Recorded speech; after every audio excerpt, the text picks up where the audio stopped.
Est-ce qu'après cet épisode avec Tsipras, qui avait un programme qui voulait casser avec la politique d'austérité de l'Union européenne, etc., et vouloir faire une autre Europe, et après cet échec cuisant, est-ce que vous pensez toujours qu'une autre Europe est possible? Non, je pense qu'il est impossible de rien faire et qu'il faut rester à la maison en pleurant.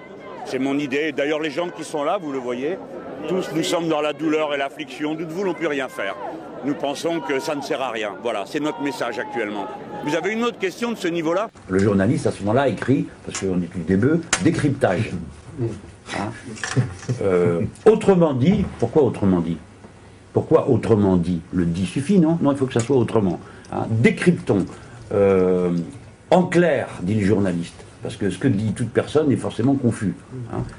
Et on ne va surtout pas faire l'effort d'essayer de comprendre. Donc, en clair, je vous ramène ça au format prévu, c'est-à-dire, si vous voulez du poisson, la formule, c'est poisson panier. Coupé en rectangle, voilà. Et tant que ça n'a pas la forme d'un rectangle, c'est pas du poisson. Et c'est pas consommable. Donc, les idées, c'est pareil. Il faut que ça soit dans le format qui vous permet de l'avaler.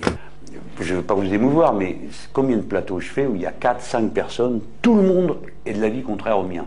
Hein? Alors, surtout quand on arrive sur l'Europe, en général, c'est tout juste, il ne pleut pas aussi des trucs du plafond. Donc il faut sans arrêt renvoyer, tac, tac, tac. Il ne faut pas se laisser enfoncer. C'est là que ça pousse à la brutalité, parce que pour éliminer des gens de la scène, vous faites comme pour le reste. Il faut tac un coup à celui-là, tac un coup à l'autre, et on en prend un, et puis on tire de son côté tant qu'on peut. Et bon, si les gens se laissent faire, voilà, eux ils essayent de me faire pareil, de m'enfoncer. Bon.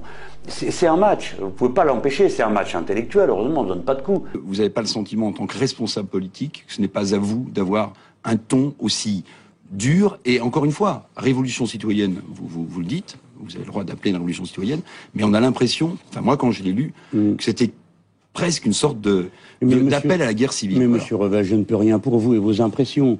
Si vous vous effrayez du ton d'un livre, que puis-je pour vous? Rien. Regardez ce que je propose et ce que je dis. Moi, je ne m'intéresse pas aux impressions, mais aux faits. Oui ou non, les inégalités vont-elles se creusant dans ce pays? Oui ou non, a-t-on des responsables politiques irresponsables qui, jour après jour, piétinent tout ce qui est important pour nous? La retraite, la santé, et même jusqu'à la laïcité en allant faire des pitreries au Vatican, comme ça a été le cas. Est-ce que oui ou non, c'est pas ça qu'on vit? Alors, moi qui suis un Français assez ordinaire dans ma manière de ressentir ma patrie républicaine, je suis indigné, et ça s'entend, mais j'appelle pas à la guerre civile. Mais qui mène une guerre de classe aujourd'hui contre la masse des Français? Qui la mène? Sinon ceux qui font des profits absolument extravagants sur le dos des gens. Si c'est pas une guerre de classe, qu'est-ce que c'est? Quand on dit sans cesse aux gens, on vous a pris, on va vous prendre encore. Il y a quand même un effet extraordinaire d'unification. C'est que quelle que soit la chaîne, quelle que soit l'heure, les valeurs sociétales, les valeurs comportementales, les goûts, les couleurs sont rabâchés du matin au soir, tout dans la même direction. Regardez les émissions de télé. D'après le CSA, c'est eux qui ont fait les enquêtes. On voit 2% d'ouvriers. Ils représentent la moitié de la population de ce pays. Et les cadres qui représentent 15% de la population, on en voit 60% à la télé.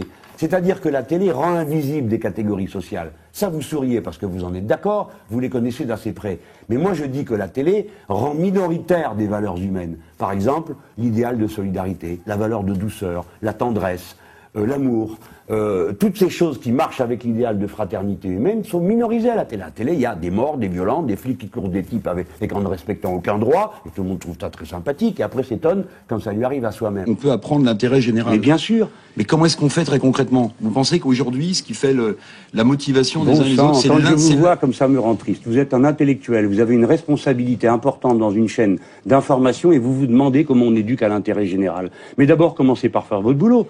Parce que il y a deux leviers par lesquels les gens apprennent l'intérêt général. Comment fait-on? D'abord, en s'éduquant, ce qui nous permet de nous mettre à distance de nos humus personnels et donc de pouvoir penser ce qui est bon pour tous. Nous n'avons pas tous la même appréciation. Mais d'abord, il faut apprendre cette mise à distance par le savoir et par l'esprit critique. Et deuxièmement, tout au long de notre vie, nous avons besoin d'un système médiatique qui nous informe avec honnêteté et nous donne à connaître les faits et non pas ce que croient les journalistes qu'il faut que tout le monde pense. Le temps d'antenne du front de gauche. Et après, comment expliquez-vous, monsieur Mélenchon, que vous n'arrivez pas à recueillir les déçus de la politique de monsieur Hollande et que madame Le Pen y arrive mieux? Vous voulez que je vous explique comment? En effet, j'ai osé dire, au détour d'une conversation, que pour une fois que c'était moi qui avais la parole et pas le Front National. J'ai stupidement cru ce que disait le CSA. Mais je reconnais que seul BFM sait ce qu'elle fait. Vous, les journalistes, bravo, nous nous humilions devant vous et vous avez toujours raison. Le Front National est entré dans les foyers par les médias audiovisuels. Voilà, je n'ai pas peur de le dire. Voilà. Non, on n'a pas toujours raison, mais sur ça vous aviez tort. Non, je ne vous permets pas de mettre en doute ce point. Les journalistes ont toujours raison. Non, là, mais quand vous mettez en doute la déontologie de journalistes qui essaient de bien faire leur boulot, c'est normal de rétablir la vérité. Évidemment, vous n'aimez pas non plus qu'on dise que tous les journalistes, que tous les politiques soient des pourris, sont des pourris, ou voilà. Moi, j'ai jamais dit que vous étiez pourris, mais si vous voulez, je veux bien dire aussi, je ferai ce que vous voudrez. Écoutez-moi, je tiens un bon sujet, je ne vais pas le lâcher. Puisque vous parlez du cannabis, je vous parle des psychotropes. Mais là, vous ne voulez pas en parler. Comment vous expliquez qu'il y ait chez nous autant de gens qui se suicident? Comment vous expliquez qu'il y ait chez nous autant de déprimes? Comment vous expliquez que le suicide soit la première cause de mortalité des jeunes? Comment? Pourquoi on vend tant de psychotropes? Ça vous pose pas de problème. Le cannabis, c'est le grand sujet. Eh bien moi, ce qui m'intéresse beaucoup, c'est les psychotropes en général. BFM TV, 4,19% du temps pour le Front de gauche. Ouais. 15,59 pour le Front National. Oh. Donc vous avez raison. Il y a juste le CSA qui a dit que vous aviez donné sur les élections municipales, une semaine. On peut même pas parler. Allez-y les gars. Allez-y. Parce que vous êtes comme ça les journalistes. Vous c'est un côté panurge, les moutons. Il y en a un qui est bête, dit l'autre belle, troisième. Ben voilà. Donc si vous m'interrogez, je vous réponds. Est-ce que je dois m'excuser? Je m'excuse, je me repens, je me flagelle. Vous avez raison. ITélé, 1,04 pour le Front de gauche. Ça s'arrange, non? On était à 0 la semaine d'avant. 37% pour le FN. 37%. Radio.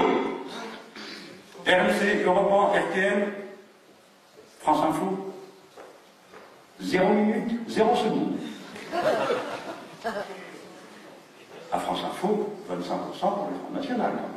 Vous êtes venu plus souvent que Marine Le Pen dernièrement, chez notamment Jean-Jacques Bourdin, dont vous plaignez. Mais c'est pas le sujet.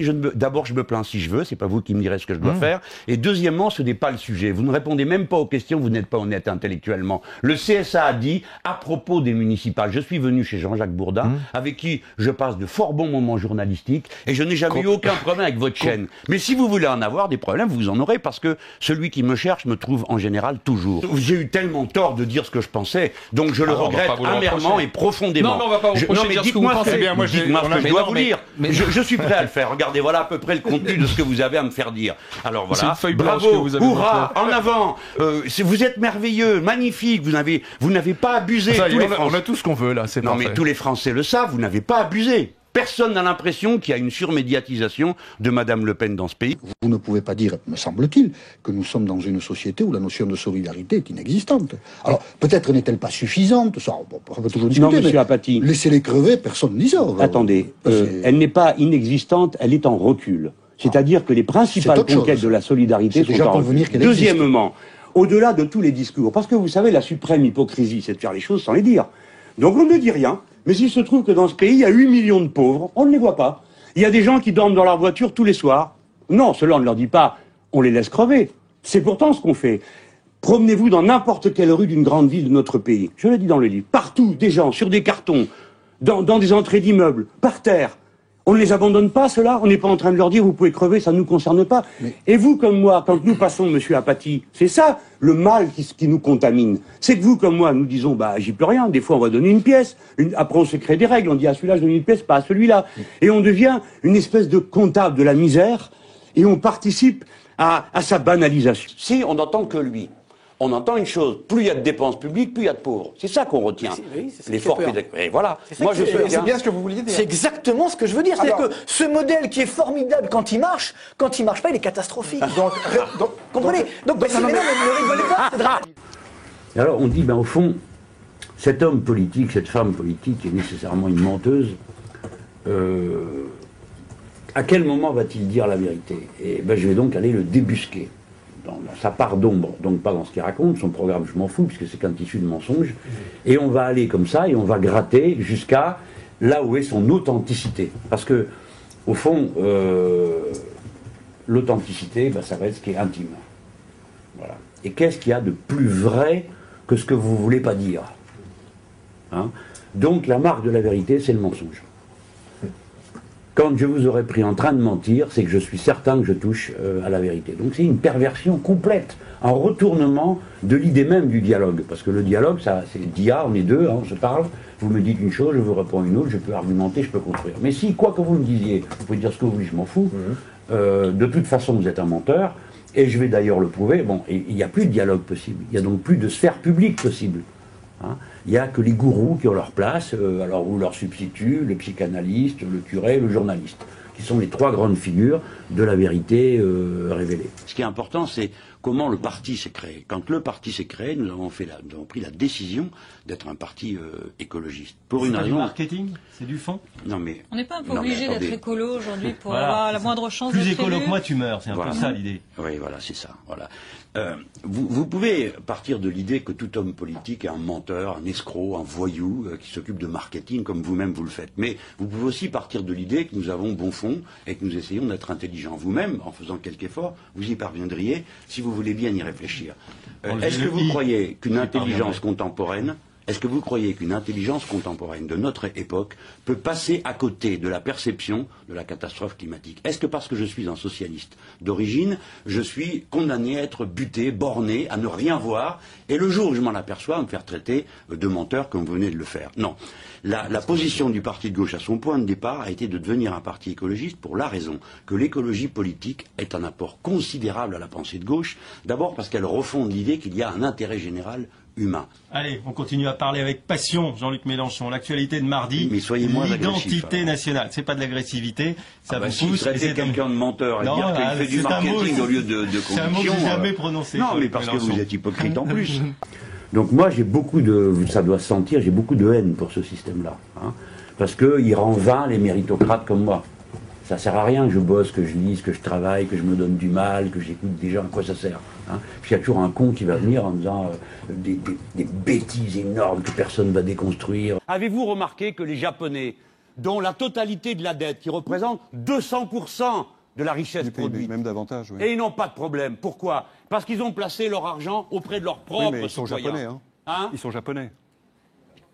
Si vous voulez... Ah ouais, d'accord. Non, oui. mais la structure n'est pas du tout la même. Ouais, ils sont japonais, les Japonais, nous on est des Français, on est Français. C'est pas pareil du tout. Ok, monsieur Langlais, il faut faire descendre la température là. Écoutez, soyez raisonnable, c'est pas un argument, ils sont japonais. J'ai lu dans un journal, il est impatient des présidentielles, mais le Christ, il était impatient d'aller sur la croix. Qu'est-ce que c'est cette histoire?